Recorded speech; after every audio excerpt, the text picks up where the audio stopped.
I believe it's the old adage and the old saying that we save the best for the last.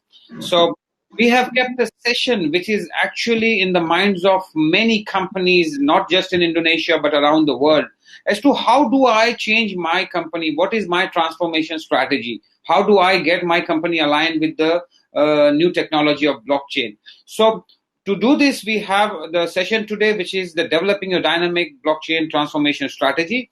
And we are proud to present Mr. Jack Shaw. He's an innovation and technology strategist with over 30 years of experience helping leaders transform their organizations to anticipate and manage strategic disruptions. Jack has advised key decision makers at many Fortune 500 companies such as Mercedes-Benz, Coca-Cola, Johnson & Johnson, IBM, Oracle, and SAP, to name a few. His decade of experience designing, developing, and implementing artificial intelligence, blockchain, 5G, IoT, and it's immense. And Jack integrates his executive experience in industry, technology, and consulting to speak on innovation, change management, and most importantly, transformational leadership. So, ladies and gentlemen, please give a warm round of applause to Mr. Jack Shaw, who's live to us today, all the way from California, USA. And I would like to see those like buttons hitting up. Yes, I can see them. So, Jack, here's the stage to you. Thank you so much. Please carry on. Thank you, Sarfraz, and thank you, everybody, for your likes, and thank you for staying through to the very end of this conference. I understand it's a beautiful evening so far, at least in Jakarta. I'm actually coming to you from my office in Atlanta, Georgia, in the eastern U.S., where it is just 7:30 in the morning. As you can see, it's a beautiful morning here, too. So, and if you're watching from elsewhere in the world, I hope you're having a good time, whether you're enjoying us from lockdown or simply from your offices. Thank you again for taking part. What I would like to do is focus on the strategic business implications of blockchain technology and even how it relates to other critical emerging technologies. But we have a lot of other interesting challenges to deal with also in the world today, and I'm going to address how we manage new technologies like blockchain in a world where we are subject to sometimes unexpected strategic disruptions, certainly as we have been living through for the past several months with the COVID-19 pandemic that's been sweeping the world. So during the course of the presentation, I will be going back and forth between my slides and then speaking to you face to face, and I appreciate your patience while we do that. The question then is, when it comes to blockchain, key business components of blockchain. And while you've learned a lot about the technical issues, you've heard about a number of specific use cases, the commonality of the benefits of blockchain from a business perspective, even from a broader societal perspective, are that blockchain provides you with 4 unique capabilities that we have not previously had available to us. Those capabilities are, first, that blockchain provides a permanent, immutable, signed and time-stamped record of identity of people, places, organizations, things, of ownership of assets, either digital, intangible, or physical assets, of business transactions, including both business and governmental transactions, and of contractual commitments. Secondly, those records can be shared among 2 or more entities. Those entities can be people, they can be businesses, they can be other organizations. For those entities that are so authorized, that information is available globally on a timely basis with complete transparency. And for those who are authorized to update that information, they can also do so globally with ease. And finally, for those not authorized to update that information or even to see it, blockchain provides essentially unhackable security against those unauthorized. It's outside of the scope of this discussion to get into detail on why it is that blockchain is so secure, but it is a quantum leap ahead of anything we've had before in terms of sharing information securely across business or social ecosystems. Now, I'd like to talk a little bit about an example of why blockchain is so valuable in sharing information across ecosystems. You've heard use cases over the course of this entire day, including the excellent presentation from Marta that just preceded mine on Hyperledger use cases. But here's a way I want you to think about blockchain that's very different from what we've had available before. And we want to take a look at this case in supply chain. In traditional supply chains, we have a series of tiers. In this simple example, manufacturers, transportation companies, distributors, retailers, and end customers. And even though over the course of the last 30 to 40 years, much of the exchange of information has moved from manual to paper-based exchanges to electronic or digital exchanges, it is still the case in most industries and ecosystems that information is shared in a stepwise fashion from one tier back and forth between its immediate upper or lower levels of entities that each individual organization is interacting with. Each has its own information in silos. And the challenge, of course, is that that information, even where it's exchanged digitally, is still not necessarily automatically exchanged on a timely basis, exchanged accurately, and in some cases, not even exchanged at all. Blockchain changes this paradigm completely, because even though the technical implementation of blockchain is handled in a different way, from a business logic perspective, as a result of the fact that anytime anyone updates the blockchain, within minutes, if not seconds, everyone else authorized to see that information can see it through whatever blockchain node they've accessed. In effect, what we are doing is sharing a common data pool.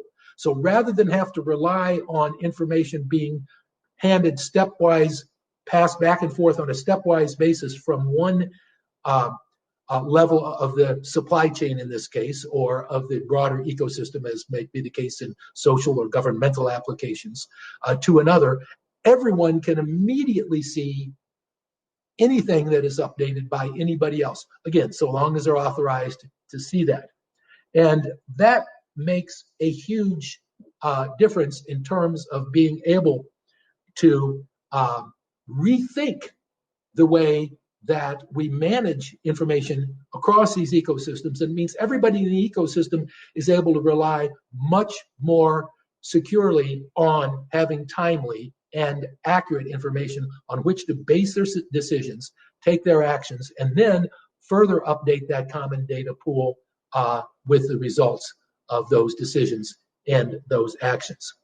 Of course, another critically important component of blockchain is the availability of smart contracts. A computer program that runs on the blockchain can take in information about incoming transactions or events, can take custody over assets on the blockchain, such as, for example, funds placed in escrow in anticipation of successful completion of the terms and conditions of a contract, track what has happened to date, respond to that incoming information or events by generating additional transactions and or sharing information. And it's through smart contracts that we are able to tie the powerful capabilities of blockchain with such other critically important emerging technologies as artificial intelligence, Internet of Things, 3D. So I want to take a look at what are some of the use cases that are affecting us right now. We've heard a little bit about this already from some of the other speakers, and I just want to touch, because obviously the coronavirus pandemic is the elephant in the room for us at this particular time. So how is it that blockchain can be used and is starting to be used? Applications already starting to be developed to leverage the capabilities of blockchain to help us better address the coronavirus pandemic. And there are several. First of all, in the medical supply chain for personal protective equipment, oxygen masks, ventilators, and so forth, information about product requirements, credibility of the suppliers, which in many cases has unfortunately been a challenge for us, financial payments that need to be made, customs certifications for international shipments of these products, and tracking of transportation of these products. And in fact, there's already a solution going into place called Rapid Supplier Connect that ties together buyers such as hospitals or governmental agencies with suppliers, not only traditional suppliers, but non-traditional suppliers of things like respirators or face shields, such as auto manufacturers, hardware suppliers, and 3D printers. But blockchain also is impacting coronavirus in terms of public health surveillance, as far as helping to track information about COVID-19 carriers and about infection hotspots, and quickly and precisely and securely share that information among hospitals, individuals, and authorities to aid in public health analysis, at the same time as not having to have trade-offs for privacy with respect to those individuals. In terms of managing the economic relief efforts associated with the coronavirus pandemic, blockchain is being used both to confirm entities and data who are the right businesses to receive, say, economic loans, or people to receive unemployment insurance, and tracking and controlling those payment distributions. Now, if you're going to implement blockchain, it's important that you have a well thought through strategy in place. And blockchain, as powerful and important as it is, doesn't exist by itself. So it's equally important that we think about what other technologies are that come into play, such as the ones I've already mentioned. And when we do that and apply those technologies, the process is referred to frequently as digital transformation. But again, it's very important to understand is not simply about force-fitting blockchain, AI, or any of these other new technologies into your existing business model. It's about reimagining your business model. And even the way your entire business ecosystem works. The idea is not to use technologies to simply make your current business model marginally more efficient. Instead, you want to understand how these new technologies affect your working processes, and then use any and all of them, blockchain and the others, that you need to implement a new vision. The digital transformation timeline starts by building awareness, communicating particularly to executive level decision makers, especially non-technical executives, how it is that blockchain and other emerging technologies can positively benefit both your business and the overall ecosystem of which you are a part. Then you've got to have more in-depth understanding and education about these use cases, about the impacts on your business and ecosystem, and about the technical implementation. Only then are you ready to start developing your strategy for blockchain-enabled digital transformation. And once the strategy is in place, then you can move ahead with implementation in terms of proofs of concept, growth across the enterprise, and expansion across the ecosystem as a whole. Now, this is all very exciting as we talk about applying these new technologies. But the reality is that none of this matters unless you have a broader, innovative planning process for anticipating and managing strategic disruptions. And of late, we have had more than our share of strategic disruptions. Pandemics, and it's likely that the COVID-19 pandemic will not be the last. Climate change, and if you think dealing with the pandemic's been a fun challenge, wait till we start really feeling the impacts of climate change over the next few years. And it's not something that's going to be solved by just simply discovering a vaccine.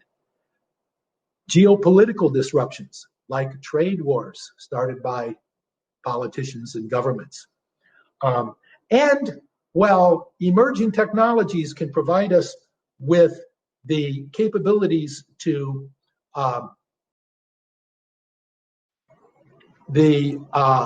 impact of these strategic disruptions, they themselves can be strategically disruptive.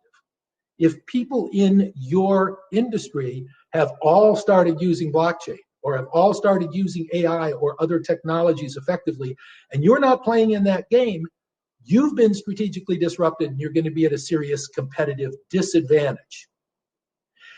At the same time, it doesn't do you any good to develop a well thought through strategy for how you're going to incorporate blockchain into your business if something like a pandemic comes along and completely changes the way that your business needs to operate, not only now, but into the future.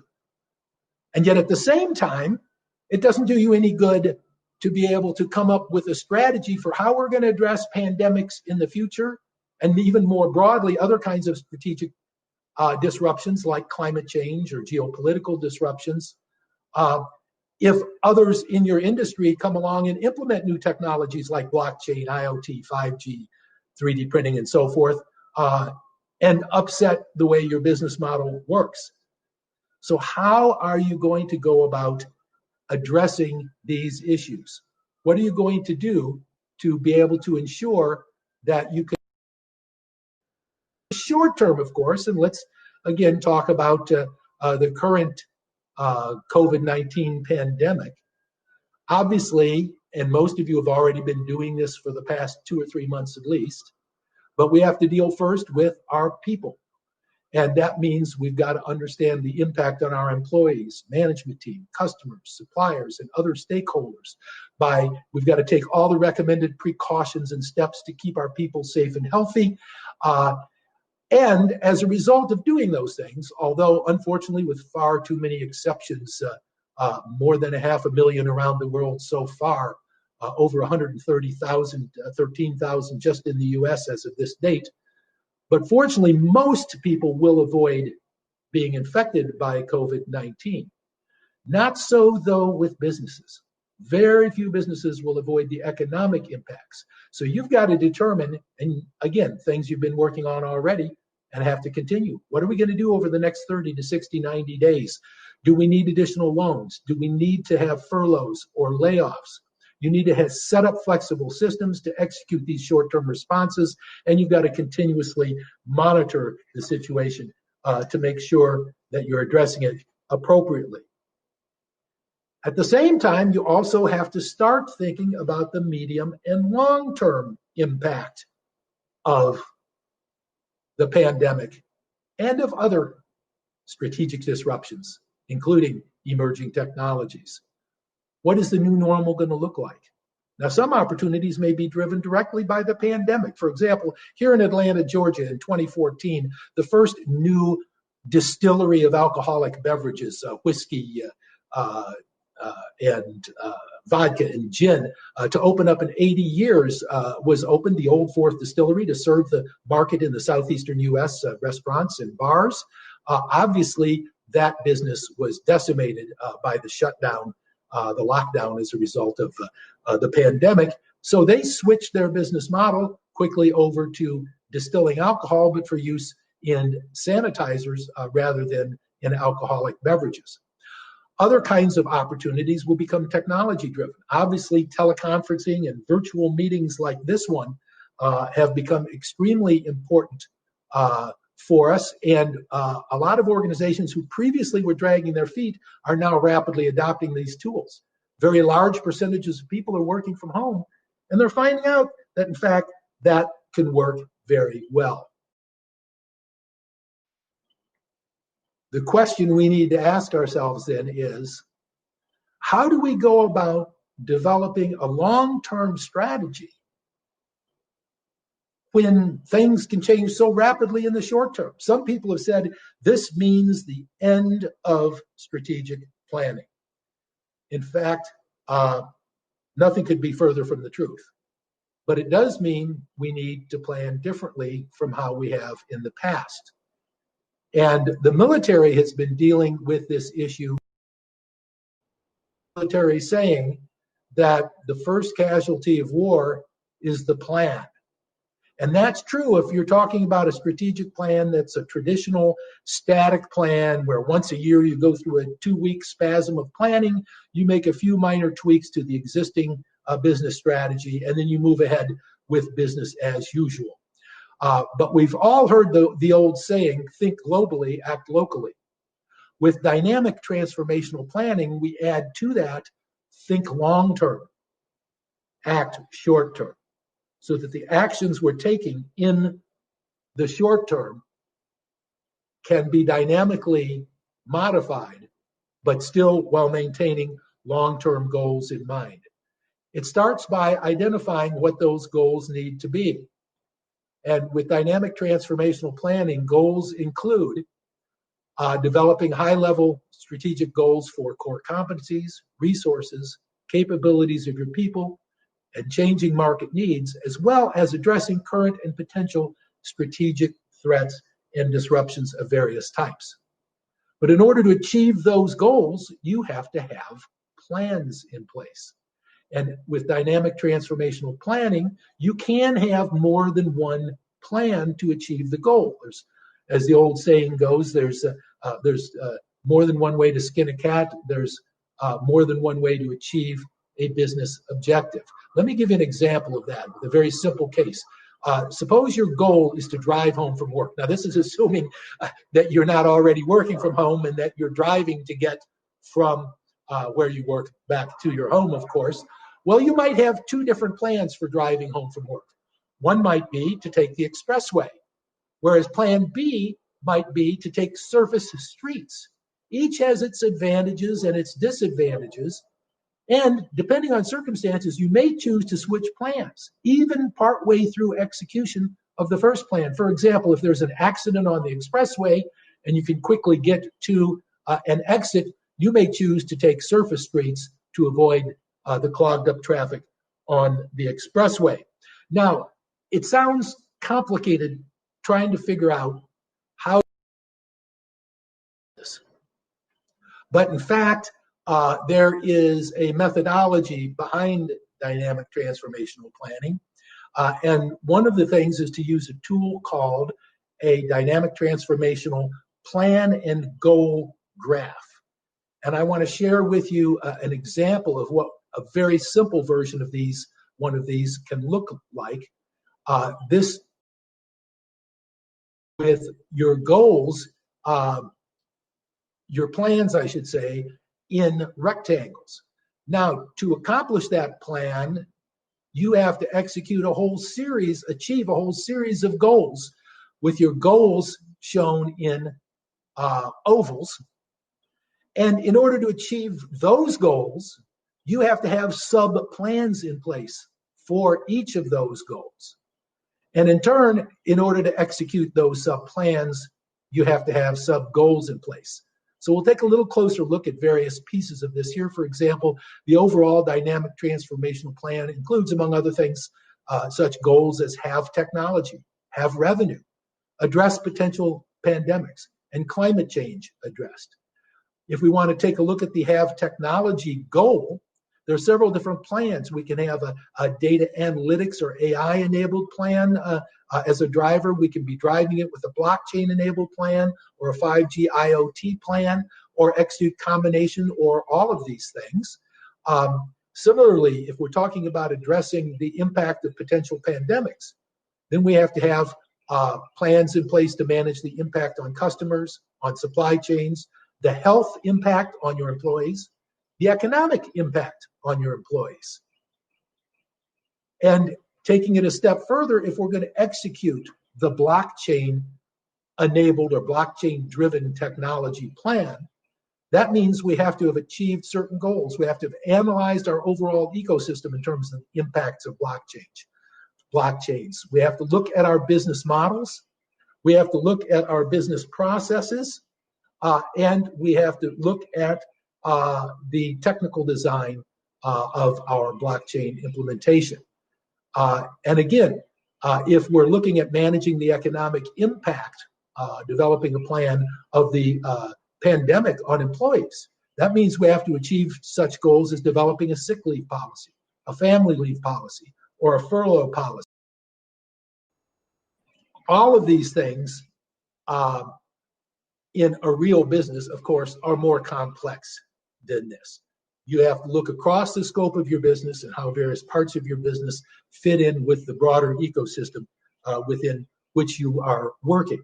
But this still can apply very effectively, and in fact, be somewhere between 5 and 10 layers deep, depending on the complexity of the part of the business that you're looking at. But with the right people involved, such a plan can be developed within a few days. And two things that are critical. One, you have to assign variables to balance the relative value of those goals. You might have to achieve all the goals specified in order to execute a higher level plan. But some of those will be more important than others, and you need to be able to weigh that.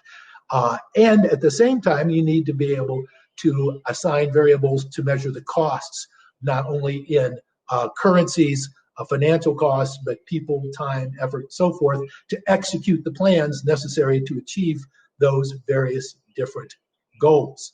That will enable you to make the best possible decisions about how to do this. It's also extremely important that you monitor the situation on an ongoing basis. This is why, if we're navigating traffic, people use tools like Waze to continuously look at the traffic situation and alternatives to make a decision, such as, should I get off the expressway if there appears to be an accident, and change my plan for driving home. The same thing takes place in business and society. It's why it's important that organizations actively monitor for potential strategic disruptions and threats. Even if such strategic disruptions are not currently happening at a specific point in time. Let me give you an excellent, but unfortunately very sad example of that, is the fact that 2 years ago, the Trump administration decided that since there were no active pandemics going on, it no longer had any need for the United States to have a strategic plan in place for dealing with pandemics, and it dismantled the mechanism for monitoring and tracking pandemics. Then when the COVID pandemic hit, instead of being able to respond immediately with the right steps, they floundered around for weeks and weeks. And as a result of that, hundreds of thousands of people are dead that would have not died otherwise. Clearly, that's going to go down in history as one of the greatest strategic blunders in the history of government. And yet at the same time, it's a lesson that can be learned by businesses. Just because you're not yet being impacted by climate change or Internet of Things or blockchain technology doesn't mean you shouldn't be carefully monitoring what the impacts of those strategic disruptions could be on your business. It's also important, when you estimate the likelihood of planned successes, to invoke what's called Bayesian reasoning to correctly factor in contingent probabilities. Now, we don't have time to get into the mathematics of Bayesian reasoning, but it's well understood at this point. And what it means is you go beyond just saying, what is the probability of this particular event or occurrence happening, to the next step of saying, if this does happen, then what is the probability of that some other event or occurrence happening? And again, you may have a whole series, a whole chain of events under these circumstances that need to be monitored. Bayesian reasoning allows you to do that so you can stay on top of which are the plans you need to be executing now in the near term in order to best accomplish your long-term strategic objectives. Dynamic transformational planning means that businesses can think long-term, setting strategic goals while still having the flexibility to shift plans dynamically in the short term and medium term to address both anticipated and unanticipated strategic contingencies, various opportunities, threats, and disruptions. Now, to be able to do this, we've got to change how we work and change how we think. We've actually got change our mindset, how we think about managing business and planning. It's no longer a once a year, one-shot process. It needs to be a continuous process, just as important to the ongoing survival and success of your business as are such processes as financial management, human resources management, and so forth. We've got to rethink our business processes, our business model, even participate in how we change our business ecosystem. This means a lot of change. But as the famed historian Henry Steele, over 100 years ago, that change does not necessarily assure progress, but progress implacably requires change.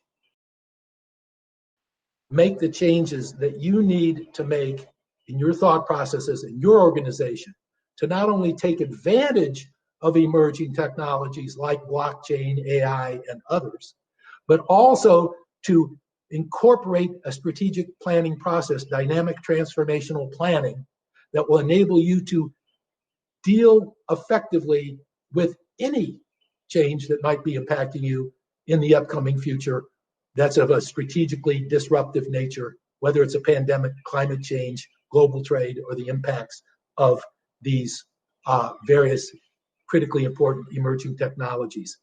I appreciate your taking the time to listen to my comments this morning, and I would like to encourage you to follow up. First of all, connect with me on LinkedIn. You can see my LinkedIn address here. Join the Blockchain Executive LinkedIn group, which is designed to help senior level executives, particularly non-technical executives, understand the strategic business implications of blockchain technology. And feel free to reach out directly to me via email or through my website to try to on blockchain strategy and dynamic transformational planning. Thank you again for your time and attention. Sarfraz? Thank you so much, Jack. I'm sure your knowledge will be very, very well taken and appreciated by the audience here today, because I was myself enthralled by the points which you picked up and how relevant they are to Indonesia at the moment. Because I have seen the hunger in Indonesia for the power to grow and to transform their businesses. I've seen very young entrepreneurs coming up and being the businessmen. We have amazing stories. I don't know. Have you heard about the Gojek unicorn? Have you heard about Gojek? I've heard about several of the projects in Jakarta, but no, not that particular one. Yeah, it's not blockchain, but it's a fantastic thing. Just go Google out Gojek, Gojek, Gojek. I'll send you later by email. So Indonesia is booming and everything is fantastic. I'm happy that we were able to put forward this conference today, because we didn't miss out on our annual edition of Blockjakarta due to COVID. And thank you for the support of people like you and everybody else who was on the program. And I would take a kind moment to thank all my participants who have been with us on the program today. And it's been wonderful having you all. So please don't forget that we still have kept the session open. 1 second. Do I have a question or something? 1 moment. Oh no, somebody's just telling you that Gojek is like Uber in the US. So I see. Okay, great. Yeah. Well, Sarfraz, it was certainly been a pleasure to take part. And while I've had the privilege to speak in some 30 countries around the world, I have not yet made it to Indonesia. I'm glad to get there virtually today, and hopefully in the near future, I'll have the opportunity to be there in person to meet with you and your colleagues in Jakarta and from around Indonesia and Eastern Asia. We'll do that. And everybody, please note that we have kept the platform live for 1 more hour from now, so that you can go to the lounge tables, you can have your private chats. Jack is also, I think, available if it's possible. So you can do that. And connect with Jack on the table in the networking lounge, and between yourself as well. If you have missed out anybody, I think there are quite a few people still there. So enjoy the platform. There's 1 more hour. The platform's open. So thank you everyone for participating. It's a big heartfelt thank you to all of us. Thank you. Take care. Take care. Bye-bye. Bye-bye. Thank you. Bye-bye.